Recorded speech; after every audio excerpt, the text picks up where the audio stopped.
after going through the fatha, the line on the top, the ones we're talking about in the previous video, I was flipping through the pages and I noticed that there is fatha on these letters, but some of them are unrecognizable.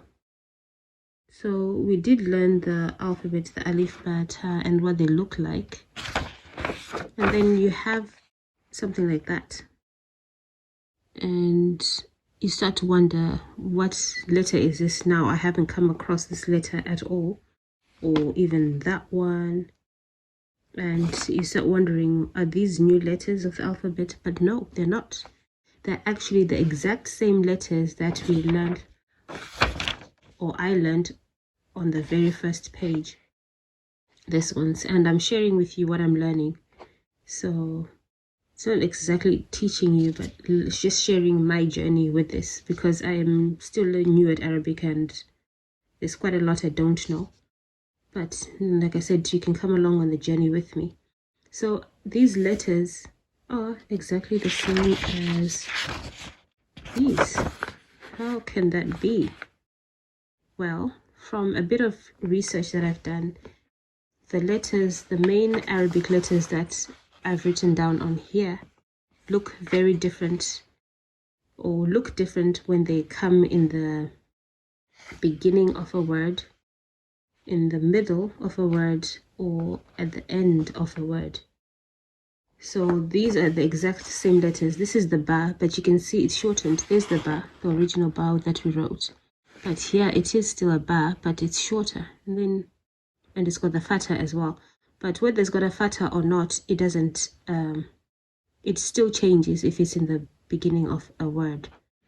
So yeah, that's quite interesting. The ba, the ta, and the tha, these ones are the original states, and this is like what they look like in the beginning of a word. So how do you know what you're looking at is a ba or a ta or a tha? The key thing is to look for where the dots are. This one's got one dot. Noon also has one dot. Where is noon? There is noon.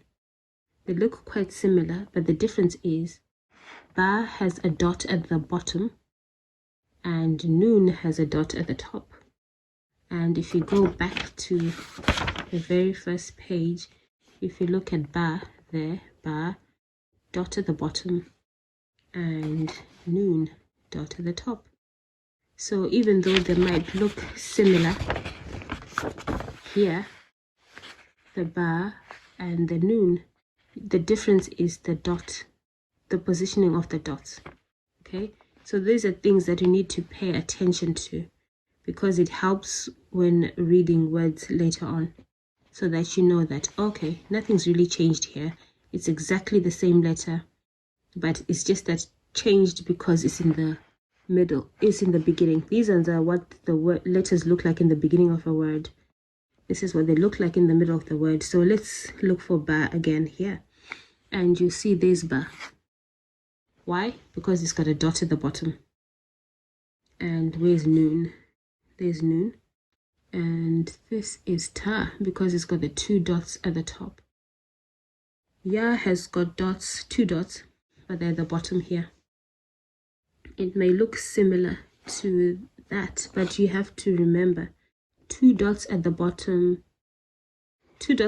for ya, and two dots at the top for ta. It seems a lot overwhelming at the moment, but it will make sense later on. The key is to be consistent. Be consistent however long it takes, but consistency is the key. And this is what the letters look like at the end. So when it comes at the end of a word, it looks like that. And in the next video, I'll try and look for a book with similar examples. Actually, I might be able to find some in the Quran. Let's see.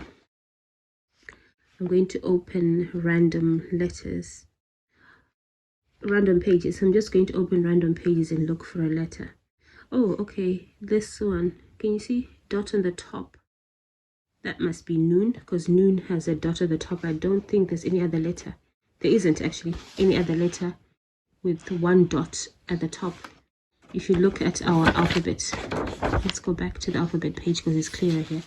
There's no other letter other than, of course, Ain, but that would look totally different.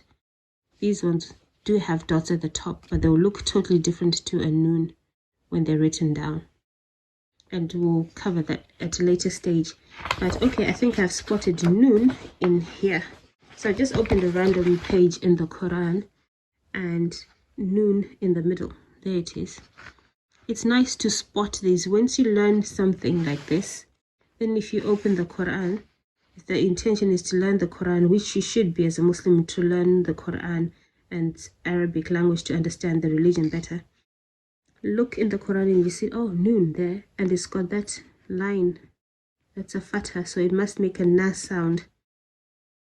So it's slowly start to make sense, and it gets so exciting. So just being excited with knowing that this is a Noon and a fatha, exciting times. And then later on, obviously, when you can read a whole word, that'll be fantastic. Let me look for another letter. Oh, that's another Noon there. It's got a dot in the top. Okay, and it says that's what Noon looks like in the middle. Where's Noon again? Here. Okay, that's in the beginning. And Noon in the middle there.